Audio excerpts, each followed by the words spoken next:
Hoy estamos en la parte 4 de lo que llamamos estudios, enfoques de la oración. Hoy vamos a estudiar en la parte 4 la tercera oración, que sería la oración de acción de gracias. Y cada vez que vamos estudiando uno de los tipos de oración o uno de los enfoques de la oración, no debemos de olvidar cómo los venimos aprendiendo, porque eso nos va a ayudar a nosotros a poder entender mucho más realmente el valor de la oración como tal. Como les he dicho en otras clases, vamos a estar recordando siempre tres puntos muy básicos, pero también muy importantes dentro de la oración que deben de estar en cada una de las oraciones que hagamos, y es la relación, el propósito y la actitud. ¿Qué es la relación en la oración? Es cómo yo veo a Dios, cómo me relaciono con Dios, cómo me acerco a Dios, cómo lo veo a Dios. La palabra de Dios dice que para acercarse a Dios hay que creer que le hay, que Él es el soberano, que Él es el rey, que Él es el Señor, que Él es el todopoderoso, que Él es el pastor y nosotros las ovejas.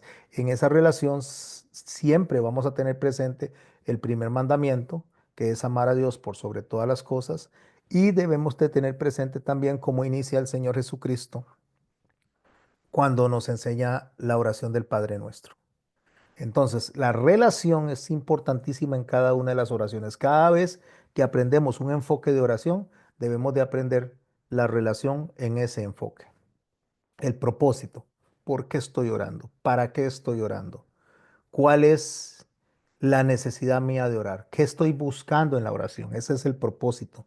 Y el propósito lo vamos a ir madurando cada vez que vayamos aprendiendo los diferentes enfoques de oración.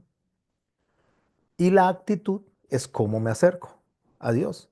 Me debo de acercar con corazón contrito, debo de acercarme con un corazón humilde, con un corazón humillado, con un corazón respetuoso.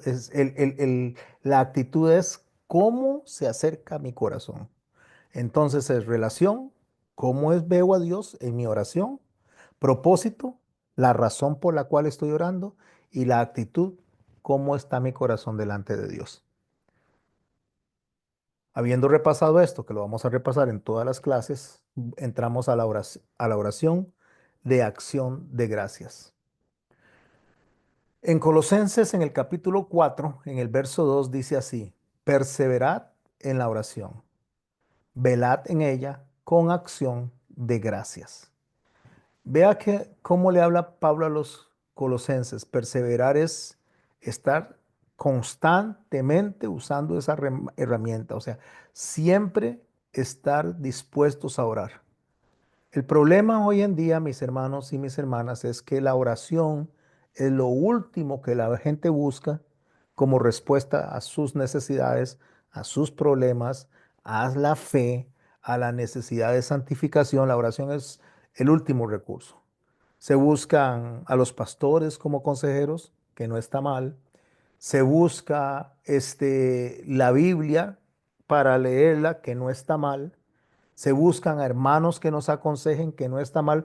Vea que estoy subrayando que no está mal. Pero si buscamos a un pastor, si buscamos a un hermano, si leemos la Biblia y no tenemos la oración como disciplina, todo esto se vuelve sin ningún propósito. O sea, no nos va a ayudar en absolutamente nada.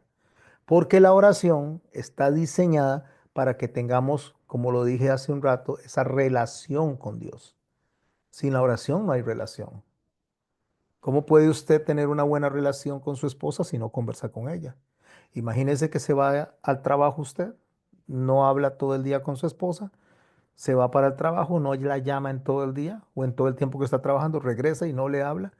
Eso tarde o temprano va a terminar mal, porque no hay comunicación. Y donde no hay comunicación, no puede haber relación. Así que perseverad en la oración. Lo que está diciéndole Pablo a los colosenses es que manténganse orando. ¿Cuándo? En todo tiempo. Y dice el texto de Colosenses 4:2, velando en ella. ¿En qué? En la oración. ¿Qué es velar? Velar es mantenerse despierto, mantenerse alerta. Si a usted le dicen que usted va a ser el velador de una fábrica, significa que usted va a ser el guarda de esa fábrica, que va a estar despierto viendo que no se vaya a meter absolutamente nadie a robar. Debe estar despierto. Si está dormido, entonces no está velando y por lo tanto puede en cualquier momento alguien meterse y causar un daño. Cuando dice que debemos de perseverar en oración, velando en ella, lo que nos está diciendo es a siempre estar atentos por medio de la oración. Por eso es que les decía que si la oración no es nuestra disciplina, si la oración no es parte de nuestras vidas, todo lo demás se vuelve inoperante. No nos ayuda por mucho que leamos la Biblia. Cuando el Señor le dice a los discípulos, en las últimas instrucciones, antes de él ir a esperar para ser arrestado, él dice, velad y orad. Esa fue la instrucción que él le dio. Él no dijo, vayan, peleen, vayan, proclamen, vayan, griten, vayan, no, velen y oren para que no entren en tentación. Es lo que está hablando aquí Pablo a los colosenses. Y cuando dice perseverad en la oración, velando en ella, nos dice cómo debe ser la oración, con acción de gracias, con acción de gracias. Ahorita vamos a definir qué es la oración en acción de gracias. Ahorita vamos a profundizar en esto. En Filipenses, en el capítulo 4:6, cuando nosotros nos acercamos para orar en acción de gracias, para nosotros acercarnos a velar dentro de la oración, que es mantenernos atentos. ¿Mantenernos atentos a qué? A todos los ataques de Satanás, a todas las cosas que nos preocupen, a todas las cosas que y circunstancias negativas que estén alrededor de nosotros, porque lo que sucede mal en nuestras vidas podría ser que no nos lleve a la muerte, pero nos lleva a la distracción. Y cuando nosotros nos distraemos, nosotros no oramos en acción de gracias, no oramos alineados a la voluntad de Dios, no oramos con una oración que exalte a Dios. Estamos distraídos. Y aunque estemos orando, esa distracción nos puede llevar a nosotros a orar de una manera que no es la más correcta. No pecaminosa, pero no es la más correcta. Recordemos cuando el Señor habla de aquel fariseo que dice que oraba consigo mismo. Él oraba y decía que nos gracias que no soy como este publicano, yo sí, yo diezmo, yo oro todos los días y empieza a describir una serie de cosas que son buenas, buenas por lo que hacía, pero él en su religiosidad pensaba que por lo que hacía era mejor que este hombre. Entonces se acercaba a orarle a Dios, pero la palabra de Dios, el mismo Señor Jesucristo dice que oraba consigo mismo, era una oración que no era aceptable para Dios porque no estaba enfocada la oración realmente en el propósito para el cual ha sido diseñada. Cuando Pablo habla con los filipenses, una de las cosas que nos enseña a nosotros es lo que tiene que estar fuera de la oración. Cuando dice que debe estar fuera de la oración, significa que nosotros debemos de pedirle a Dios que nos ayude a que esto que Pablo le indica a los filipenses en el capítulo 4, en el verso 6, sea también aplicable en nuestras vidas. Por nada estéis afanosos. Por favor, subraye esto, esta palabra, nada. Porque nada significa que cuando nosotros vamos a acercarnos a Dios, nada debe de distraernos de nuestra conversación, de nuestra relación con Dios para poder cumplir ese propósito. Por nada estéis afanosos, sino que sean conocidas vuestras peticiones. Así, entonces me dice que sí puedo pedir, pero sin afán. Puedo pedir, pero sin que esto me cause a mí un peso espiritual. ¿Cómo hago yo para hacer eso? Sean conocidas vuestras peticiones delante de Dios en toda oración y ruego. Ruego es muy contrario a lo que se enseña hoy en día.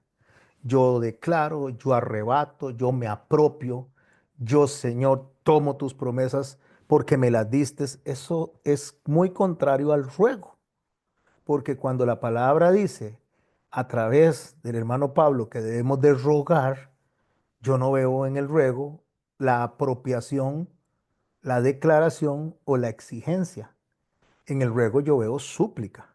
Por favor, si te parece, si esto te honra, si esto te agrada, si esto se alinea a tu voluntad. Es muy diferente al tipo de oración que hay hoy en día.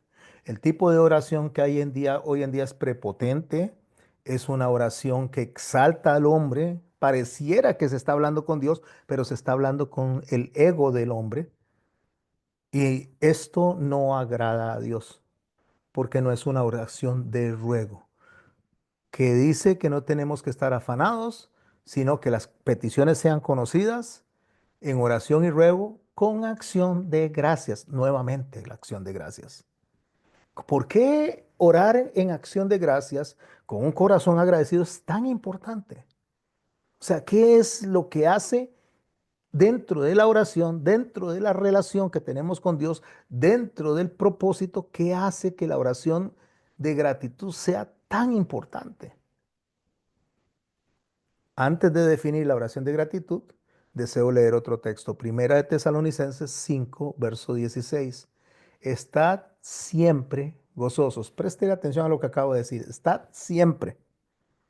Si le dijo a los filipenses que no estén afanados y le dice a los tesalonicenses que estén siempre gozosos, voy a hacer una aclaración aquí, mis hermanos. El gozo no significa ausencia de tristeza.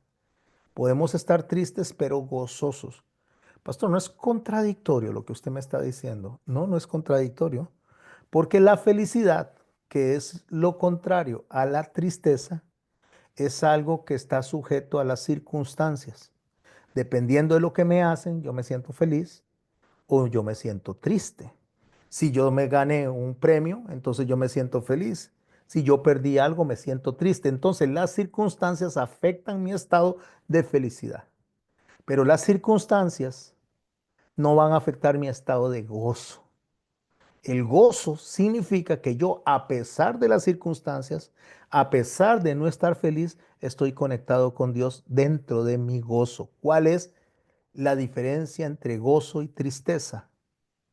El gozo es confianza plena en que lo que me está pasando a mí, en lo que está pasando en mi vida, está de acuerdo a la voluntad de Dios. Alineado tal vez no porque yo esté de acuerdo, sino alineado porque Dios no pierde el control. La mayoría de las personas usted las escucha decir de esta manera. Van a pedir un trabajo y si le dan el trabajo dice que se haga la voluntad de Dios. Y si no le van a dar el trabajo, ay, ojalá que se haga la voluntad de Dios. Para ellos hacer la voluntad de Dios es que las cosas salgan de acuerdo a lo que yo quiero. Y déjenme decirle, mis hermanos y mis hermanas, es que la voluntad de Dios se va a hacer siempre. Porque la voluntad de Dios se divide entre la voluntad permisiva, la voluntad ejecutiva y la voluntad decretiva de Él. ¿Qué significa? Que en la voluntad permisiva, que es donde Él permite que nosotros tomemos decisiones, aun cuando nuestras decisiones estén erróneas, están dentro de su voluntad porque Él lo está permitiendo. Entonces siempre se hace la voluntad de Dios. Por favor, tengan esto presente, porque cuando ustedes dicen que se haga la voluntad de Dios, nunca, nunca, mis hermanos, se deja de hacer la voluntad de Dios. Siempre se hace. La voluntad de Dios siempre va a salir, o sea, no se va a hacer nada que Dios no permita o Dios no haga. Entonces, ¿cómo digo yo cuando digo que se haga la voluntad de Dios? Dígalo, sí, pero no lo diga de boca, dígalo en el corazón, dígalo en lo más profundo, aceptando que si lo que Dios está haciendo va contrario a lo que yo quiero, se está haciendo la voluntad de Dios, pero mi corazón va a estar gozoso. Sabemos que a los que aman a Dios, todas las cosas les ayudan para bien. Preste un poco de atención a esto. Sabemos que a los que aman a Dios, todas las cosas les ayudan para bien. Ahora, ¿qué pasa si yo no amo a Dios como debería de amarlo? ¿Me aplica ese texto a mí o no me aplica? Como Dios es atemporal y Dios no se mide por las circunstancias ni por mi tiempo, entonces Dios me ve a mí como obra terminada. Me ve como un hombre o las ve a ustedes, las mujeres, como mujeres que lo aman como obra terminada. Como Pablo, que se equivocó, pero entonces Dios viene y lo alinea como Pedro que se equivocó y Dios viene y lo alinea, como cada uno de los discípulos o profetas que se equivocaron, pero Dios viene y los alinea y terminan muriendo amando a Dios hasta el grado de entregar su vida. Entonces Dios no ve cuando no le amaban en completo, sino los ve como obra terminada. A estos que están terminados, a estos que están completos, que aman a Dios, todo les ayuda para bien. Ahora veamos lo que acabo de decir. Pedro negó al Señor en 3 ocasiones. Pedro se enfrentó a Pablo y tuvo un encontronazo con él una vez que Pedro estaba acomodándose a los judíos para no verse mal dentro de los judíos por lo que él estaba haciendo con los gentiles. Pero Pedro llegó a morir en la cruz y Pedro consideró hasta indigno morir crucificado, cuenta la historia, no la Biblia. Pero este hombre que ama a Dios a la hora de ser crucificado y de manera invertida para no ser crucificado como el Señor, según cuenta la historia, es el que lo negó, es el que se equivocó, es el que dudó. Pero este hombre que está al final, como ama a Dios, como obra terminada, todo lo que pasó antes ayudó para ese bien. Espero haberme explicado con esto, mis hermanos. Porque el gozo consiste en eso, en ver cómo yo me proyecto al final, puesto los ojos en Cristo, al final a donde el Señor me va a llevar y no me estoy concentrando en mi estado actual. Puedo estar triste, pero mi gozo se mantiene asido a la fe hacia el futuro. Por eso dice, estad siempre gozosos significa ponga la mirada al final, donde ustedes como personas que aman a Dios, todo lo que esté pasando en este momento, aun cuando se vea negativo, obra para bien. Entonces dice, estad siempre gozosos, orad sin cesar. Orar sin cesar es oren siempre. ¿Y cómo hago para orar siempre? No significa que usted esté de rodillas 24 horas, 365 días. Significa que su corazón esté de rodillas 24 horas, 365 días.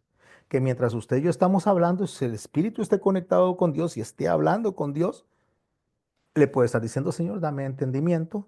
Señor, ayúdame a que las cosas no se me olviden. O está en el trabajo, Señor, ayúdame a sacar esto bien. O está en la calle y resulta que alguien pasó y le insultó y usted en ese momento va a responder a ese insulto y usted en su interior dice, ay, Señor, ayúdame a que no salgan palabras soeces de mi boca. Eso es orar sin cesar, estar constantemente conectados, alineados a Dios en nuestra relación con Él.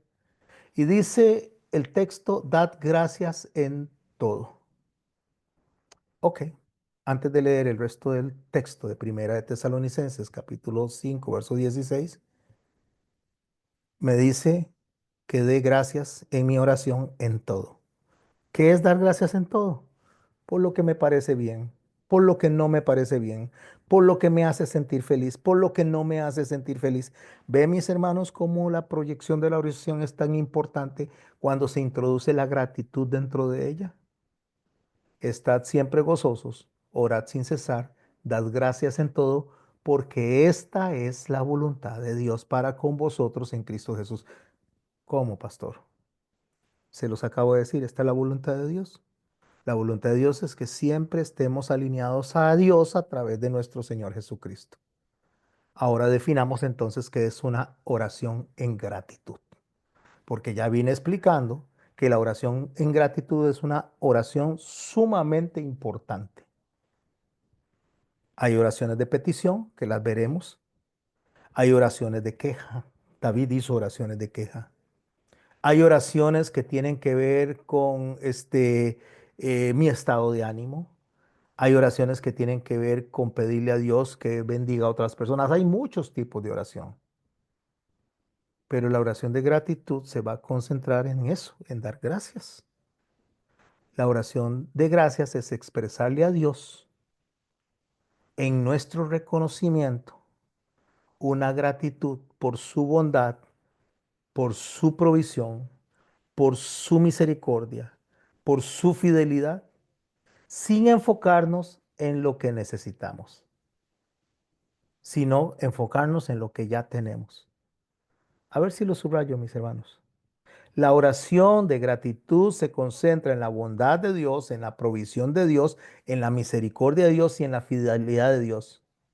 No se enfoca en lo que le hace falta a la persona que está orando, sino que agradece lo que ya tiene. Eso es una oración de gratitud. Porque cuando una oración se hace para solicitar algo que no tenemos, esta no es una oración de gratitud, es una oración de petición. Es una oración que le dice a Dios qué es lo que necesita. Y ahorita en esta misma clase vamos a ver cómo Dios ve esa oración, que no es mala, pero cómo Dios la ve. Porque la oración de gratitud no se limita, mis hermanos y mis hermanas, por agradecer las cosas materiales, sino las cosas invisibles también. Abarca lo que no conocemos, lo que se sale de nuestro entendimiento. Porque de esa manera estoy reconociendo quién es Dios y qué ha hecho en mi vida, qué ha hecho en nuestras vidas, independientemente de las circunstancias. Esto es concentrarnos plenamente en Dios, en su persona. Esa es la oración de gratitud. Vea lo que dice el Señor Jesucristo en lo descrito por Mateo en el capítulo 6, cuando está hablando de la oración del Padre Nuestro. Cuando Él va a dar las instrucciones del Padre Nuestro, que es la oración modelo que nosotros podemos examinar, estudiar a profundidad, dice en el verso 7, y orando no uséis vanas repeticiones, como los gentiles, que piensan que por su palabrería serán oídos. No os hagáis pues semejantes a ellos, porque vuestro Padre sabe, escuche, vuestro Padre sabe las cosas que tenéis necesidad antes de que las pidáis. Ok, ¿por qué entonces nosotros pedimos las cosas? Porque no tiene que ver con informarle a Dios, no le estamos informando nada a Dios. Dios todo lo sabe, Él es omnisciente.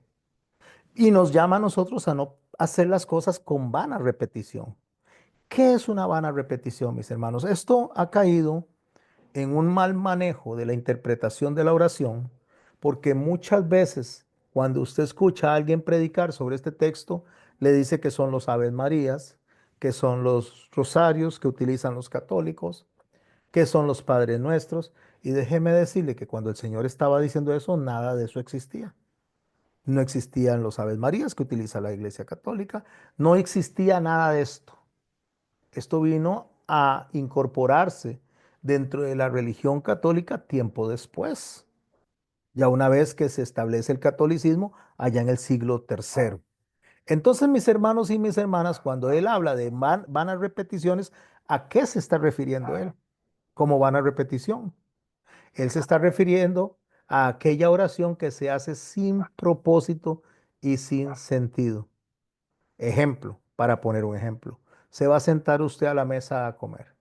Y usted se siente y dice, Señor, gracias, Señor, por estos alimentos que me has dado, Señor. Bendícelos en el nombre de Jesús. Amén.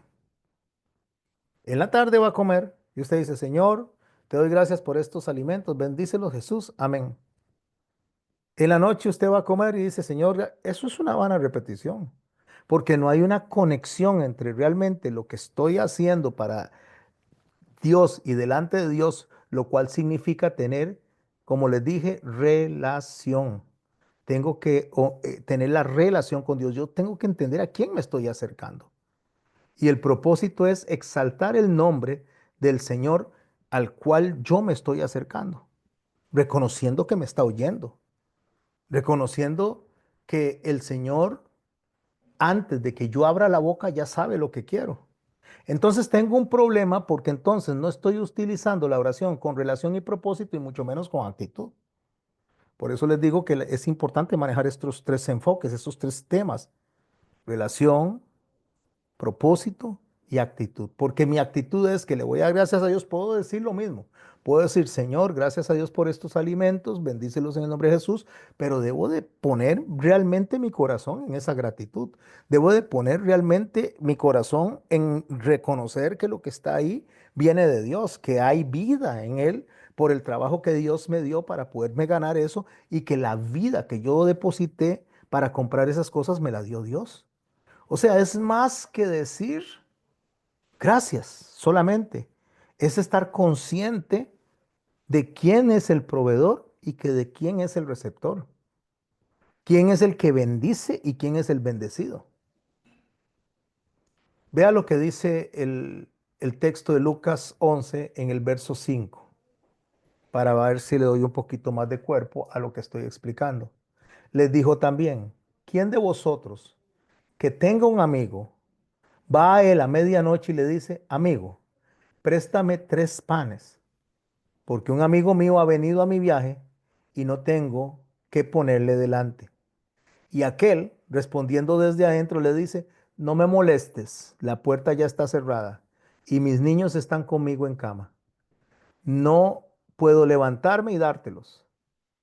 Os digo que aunque no se levante para dárselos por ser su amigo, sin embargo, por su inoportunidad se levantará y le dará todo lo que necesite. Cuando se habla de una oración que no debe ser una vana repetición, debemos de entender el pasaje que acabo de leer. Porque el Señor dice ahí que repita la oración, pero no que la repita sin sentido, sin propósito y sin un corazón dispuesto. Porque podría ser usted en la mañana que llegue y diga, Señor, necesito por favor que me ayudes, Señor, porque necesito que aumente el trabajo.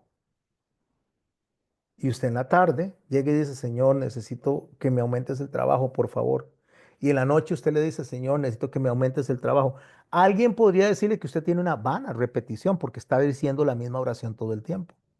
Pero el Señor no está hablando de eso cuando se refiere a la vana repetición, porque la vana repetición es un corazón que no tiene una actitud correcta, un corazón que está orando por orar. Sí, pastor, pero estoy diciendo lo mismo en la mañana, al mediodía, en la tarde. Ya el Señor lo entendió en la mañana, no necesito volvérselo a decir. Es interesante porque aquí el Señor está hablando de que el amigo le llegó a pedir inoportunamente algo y le insistía en que se lo diera y se lo dio por su inoportunidad.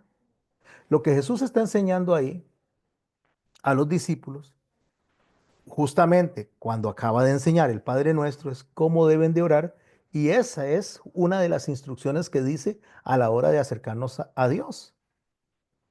Este amigo que llegó inesperadamente, que lo hizo levantarse, fue un hombre inoportuno e insistente. La palabra justamente que nos está enseñando a Dios en la oración es la persistencia. La persistencia significa que le causó molestia al amigo y el amigo por la persistencia, por la molestia que le causó, le dio el pan.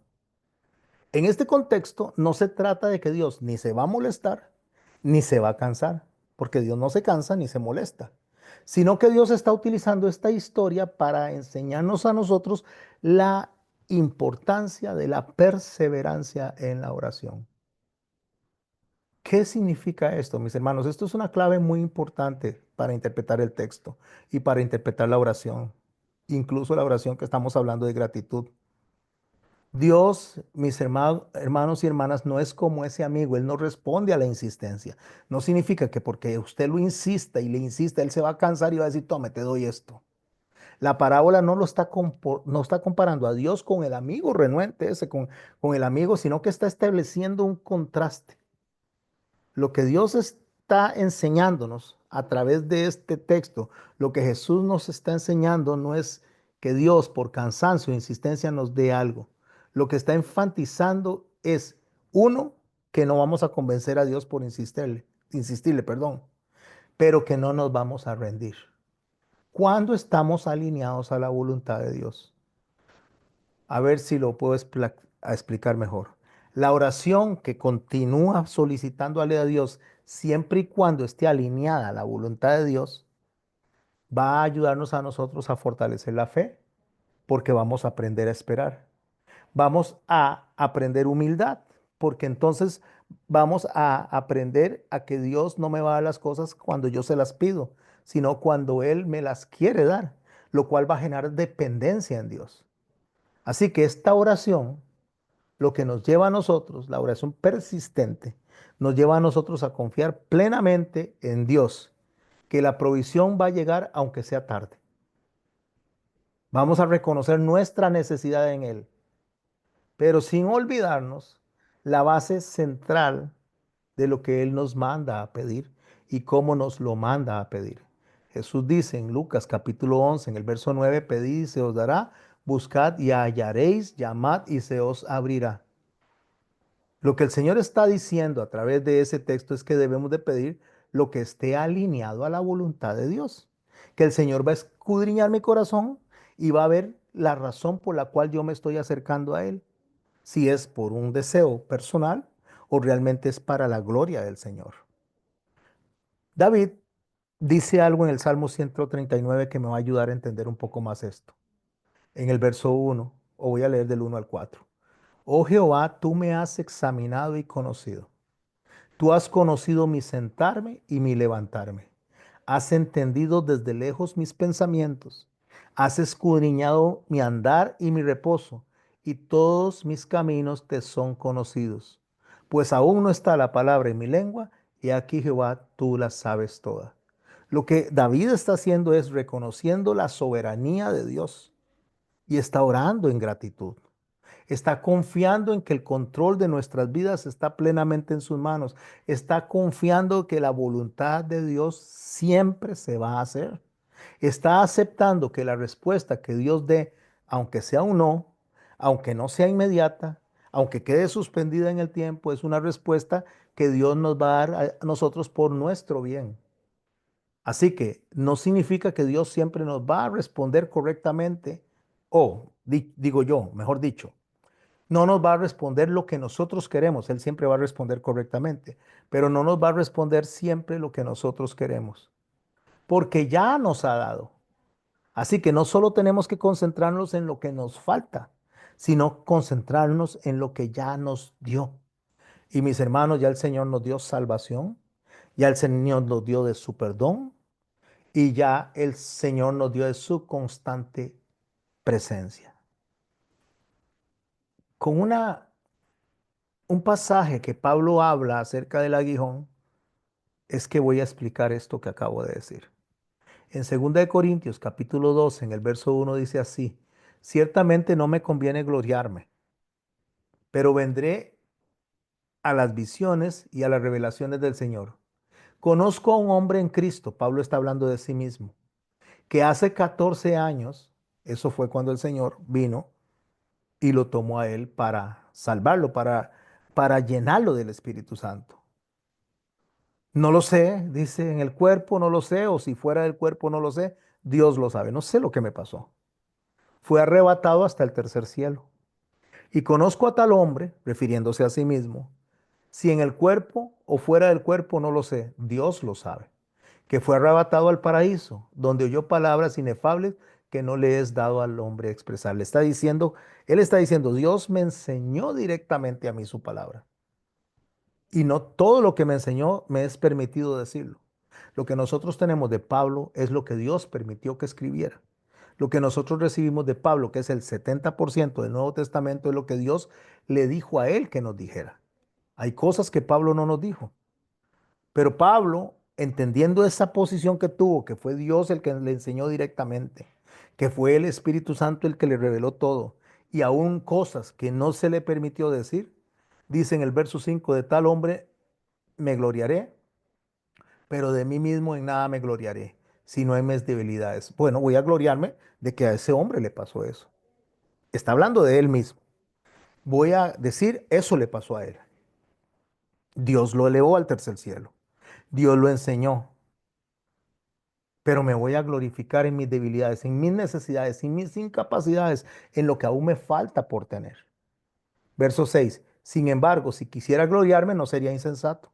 Si yo quisiera decir que yo tengo toda esa revelación de Dios, si yo quisiera decir, está hablando Pablo, ¿verdad?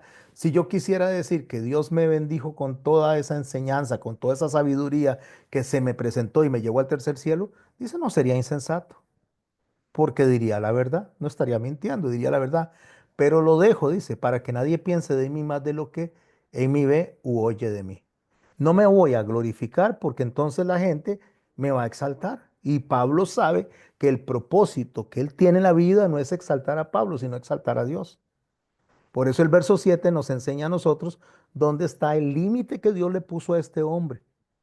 Y le dice, y para que la grandeza de las revelaciones no me exaltase desmedidamente, ¿cuáles revelaciones? Todo esto de llevarlo al tercer cielo, todo esto de lo que Dios le enseñó, para que esto no me exalte, para que esto no me llene de orgullo, me fue dado un aguijón en mi carne, un mensajero de Satanás que me abofetee para que no me enaltezca en sobremanera. O sea, Dios permitió una debilidad en él para que lo esté golpeando y le recuerde que es un humano y que es un mortal y no se llene de orgullo.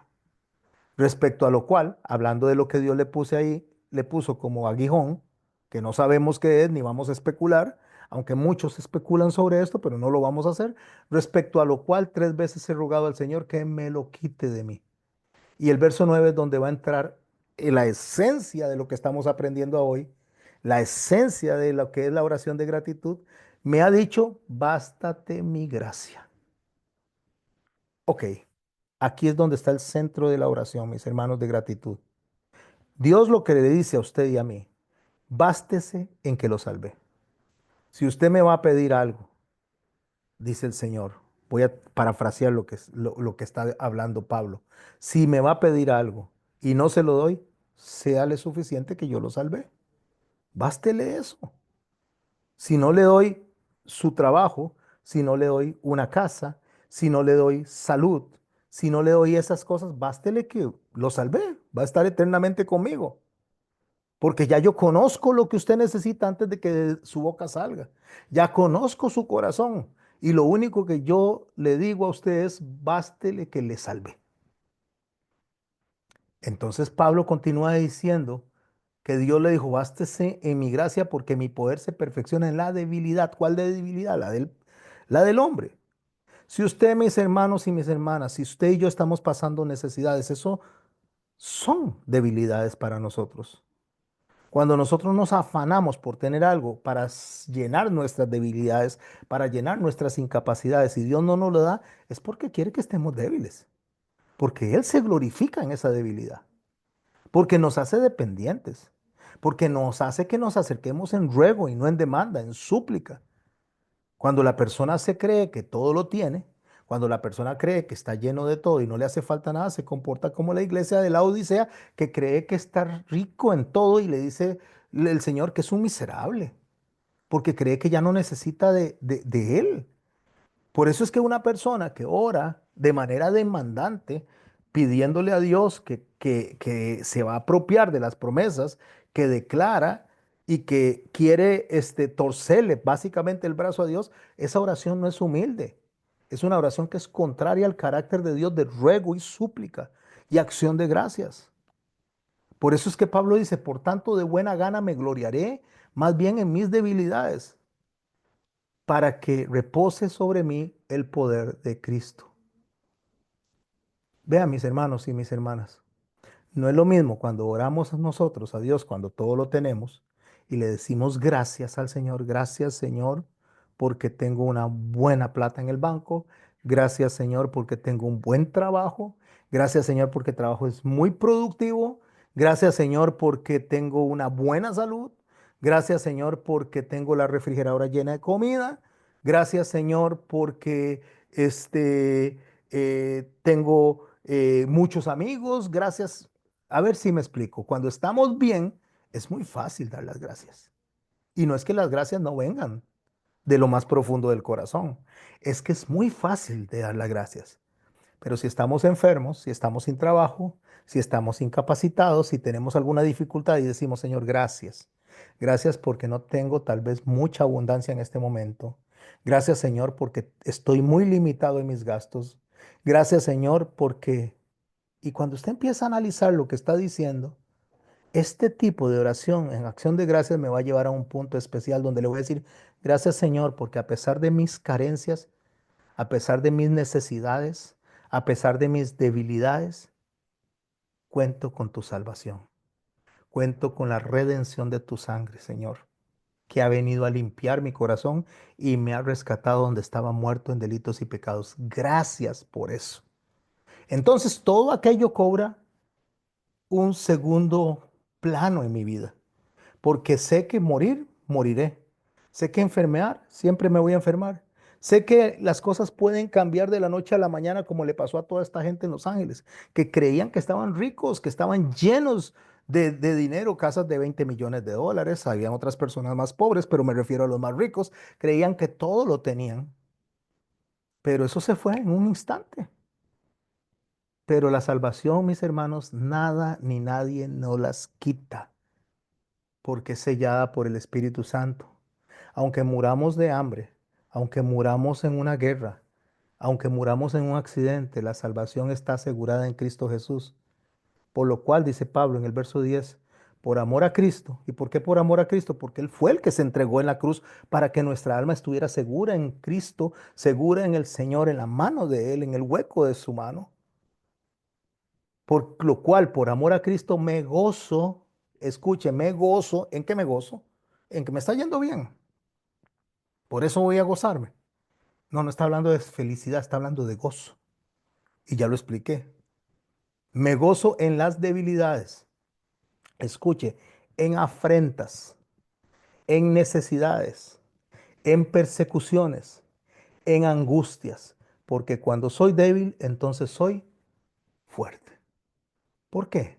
Porque me recuerda que Cristo me salvó a pesar de todas estas cosas. Así que la oración de gratitud es un acto en sí mismo de adoración que nos conecta íntimamente con Dios.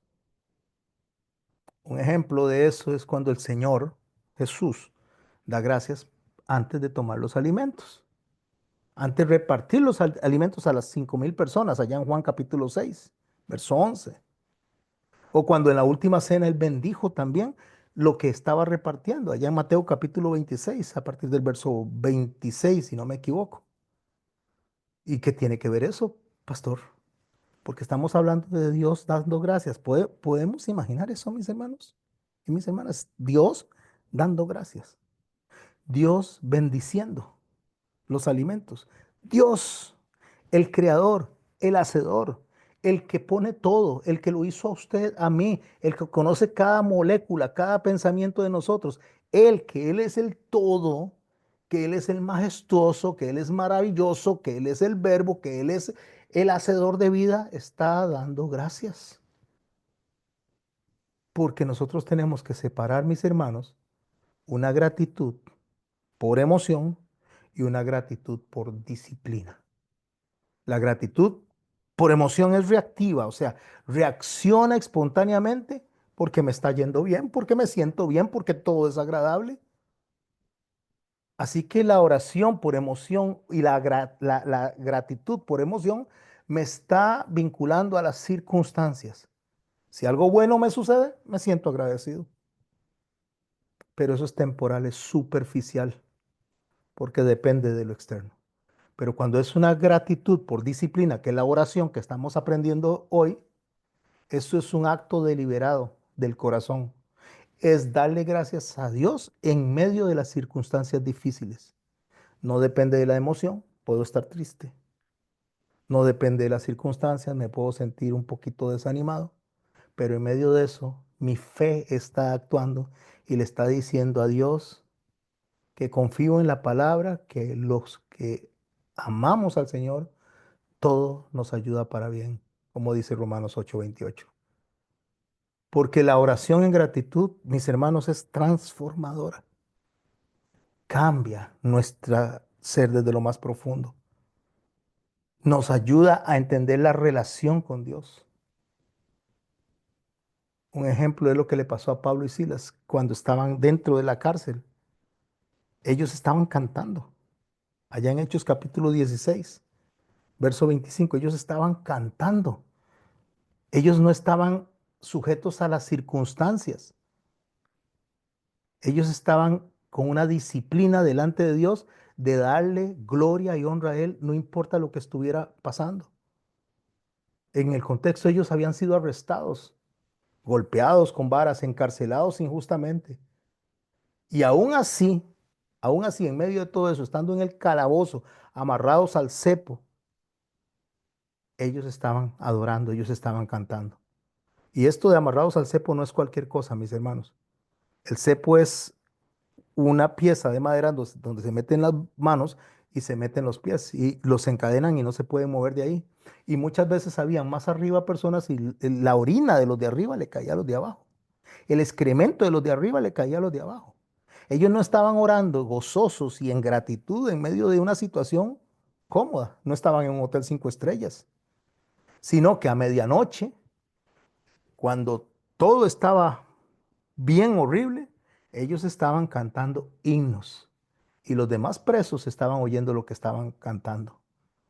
Porque cuando nosotros cantamos en medio de la dificultad, cuando nosotros alabamos en medio de la dificultad, que es lo que dice Santiago, que cuando nos hallemos en dificultades, alabemos, cantemos, adoremos al Señor a través de los signos. Eso es una expresión de gratitud. Si usted no puede orar porque se le pega un taco en la garganta, porque está triste, cante, alabe. También eso es oración y también eso es adoración.